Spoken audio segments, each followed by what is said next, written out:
బరువు పెరిగిన వారికి, బొచ్చు తగ్గాలనుకునే వారికి, కొవ్వు కరగాలనుకునే వారికి, షుగర్ తగ్గాలనుకునే వారికి, రక్తంలో ట్రైగ్లిజరైడ్స్ ఎక్కువ ఉంటే గుండె జబ్బులకు దారితీస్తాయి, అవి తగ్గాలనుకునే వారికి, బ్యాడ్ కొలెస్ట్రాల్ ఎల్డిఎల్ ఎక్కువ ఉండి తగ్గాలనుకునే వారికి అన్నాలు ఏ వెరైటీస్ అయినా మానేసి పుల్కాలు ఇలా పెట్టుకోండి. పుల్కాలు వద్దనుకున్న వారు 2 రాగి రొట్టెలు 2 జొన్న రొట్టెలు ఏదైనా ఇట్లా పెట్టుకోండి. ఏదైనా వెరైటీ 1/2 కేజీ 3/4 కేజీ కూర పెట్టుకు తినేసేయండి.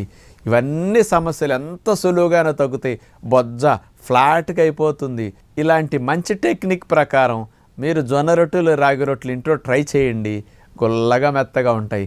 పిల్లలకు కూడా ఇలాంటి పెట్టండి. మన వలే భవిష్యత్తులో పిల్లలకి జబ్బులు రాకుండా, షుగర్ రాకుండా, లావ్ అవ్వకుండా, స్లిమ్గా సన్నగా ఉండటానికి అన్నాలు మానండి.